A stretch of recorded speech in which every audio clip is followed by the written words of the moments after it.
আসসালামু আলাইকুম, সকলকে আমন্ত্রণ আনন্দ টিভি সংবাদে। আপনাদের সঙ্গে আছি আমি ছোয়া খন্দকার। বগুড়ার শেরপুর উপজেলার 40 একর জমিতে ধান চাষের মাধ্যমে উজ্জীবিত হতে যাচ্ছে জাতির জনক বঙ্গবন্ধু শেখ মুজিবুর রহমানের প্রতিকৃতি। শস্য চিত্রে জাতির পিতা বঙ্গবন্ধু জাতীয় পরিষদের উদ্যোগে এবং ন্যাশনাল এগ্রিকেয়ারের সহযোগিতায় বঙ্গবন্ধু জন্মশতবার্ষিকী উপলক্ষে ব্যতিক্রমী এই কার্যক্রম বাস্তবায়িত হচ্ছে। বগুড়া থেকে বাঁধন কর্মকার কৃষ্ণের তথ্য ভিডিও চিত্রে আরো জানাচ্ছেন মোস্তফা কামাল তোহা।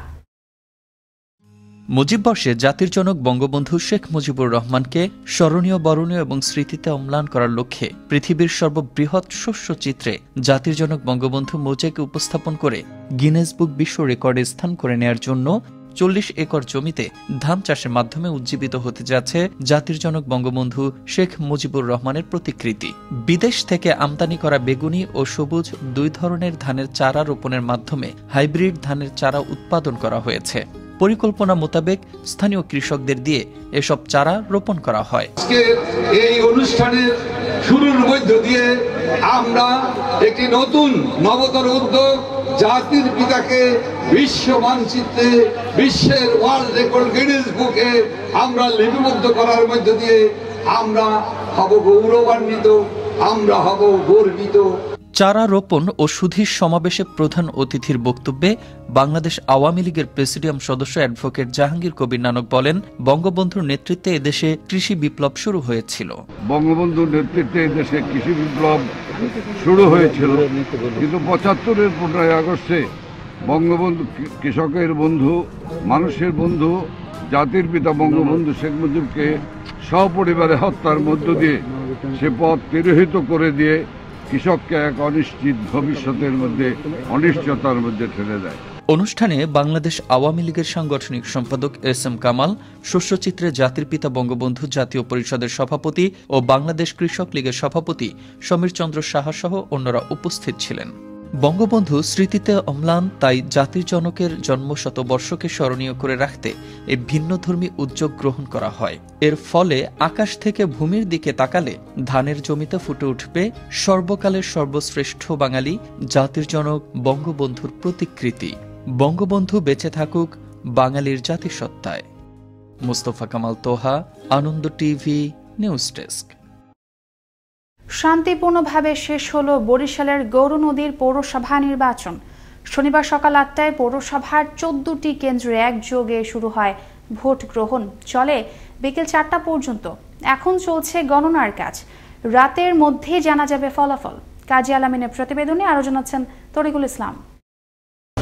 প্রধান দুই দলের মেয়র প্রার্থী হিসেবে প্রতিদ্বন্দ্বিতা করলেও বিএনপি প্রার্থীকে সকাল থেকেই মাঠে দেখা যায়নি। সুস্থ স্বাভাবিক অনেক সুন্দরভাবে ভোট হইতেছে, এতে আমরা খুশি। ভোটার পরিবেশ অনেক সুন্দর, সুন্দর পরিবেশ, আমরা ভোট দিতে পারবো না, ওরকম কোনো সমস্যা নেই। হ্যাঁ, আমার ভোট আমিই দেবো, আমার মানে যাকে ইচ্ছে করে।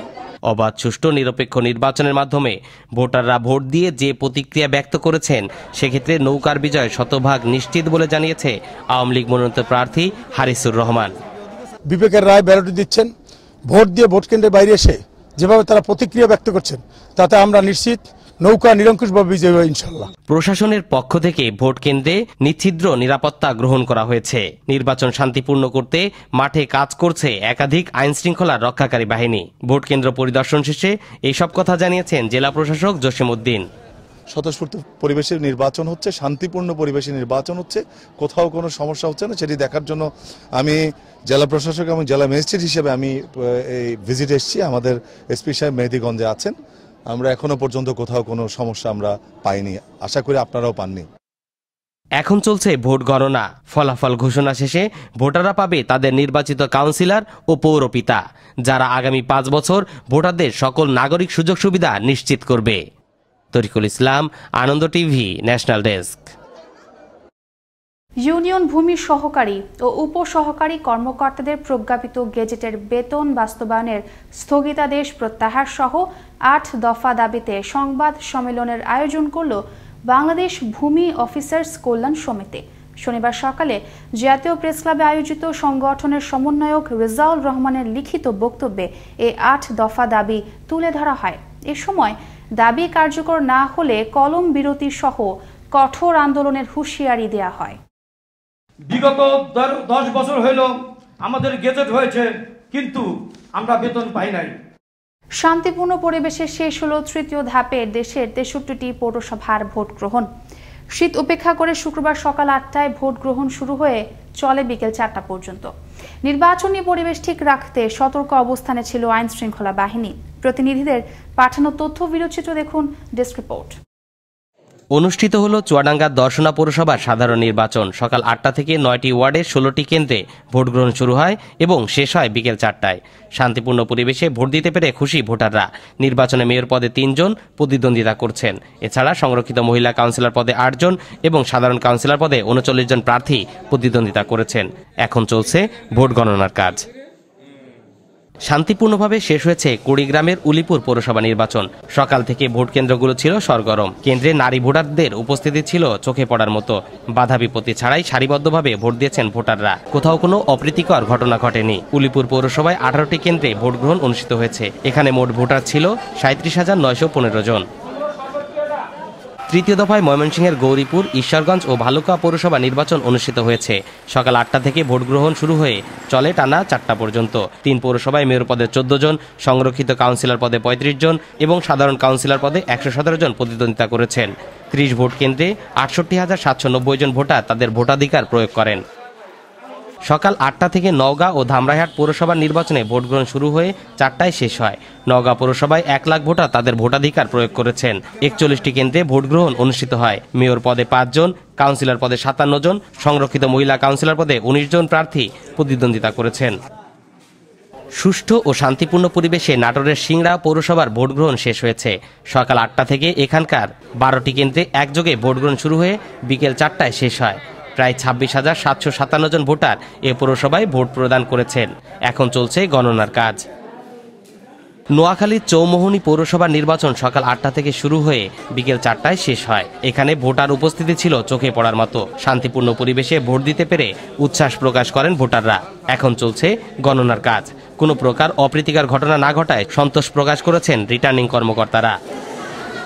গণতান্ত্রিক উপায়ে ক্ষমতার পালাবদল দেশের উন্নয়নের ধারাকে ত্বরান্বিত করে। তাই ক্ষমতার হস্তান্তর হোক গণতান্ত্রিক, সুষ্ঠু ও সুন্দরভাবে, এমনটাই প্রত্যাশা সকলের। তরিকুল ইসলাম, আনন্দ টিভি, ন্যাশনাল ডেস্ক।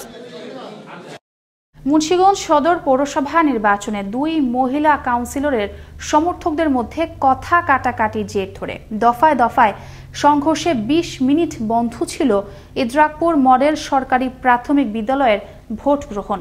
এতে আহত হয় বেশ কয়েকজন। পরে পুলিশ এসে পরিস্থিতি নিয়ন্ত্রণে আনলে আবারও ভোট গ্রহণ শুরু হয়। এছাড়াও আরও 2টি কেন্দ্রে বিচ্ছিন্ন ঘটনা ঘটলে প্রশাসনের কঠোর হস্তক্ষেপে পরিস্থিতি নিয়ন্ত্রণে আসে। ফরিদপুরের সলথা উপজেলার 8ঘর ইউনিয়নের চেয়ারম্যানের বিরুদ্ধে স্থানীয় মুক্তিযোদ্ধাদের নিয়ে অপপ্রচারের প্রতিবাদে অনুষ্ঠিত হলো বিক্ষোভ মিছিল ও সংবাদ সম্মেলন। শুক্রবার 8ঘর ইউনিয়নের গোয়ালপাড়া বাজারে স্থানীয় মুক্তিযোদ্ধারা এই সংবাদ সম্মেলনের আয়োজন করেন। শেষে চেয়ারম্যানের বিরুদ্ধে বিভিন্ন স্লোগান দিয়ে একটি বিক্ষোভ মিছিল বের করা হয়।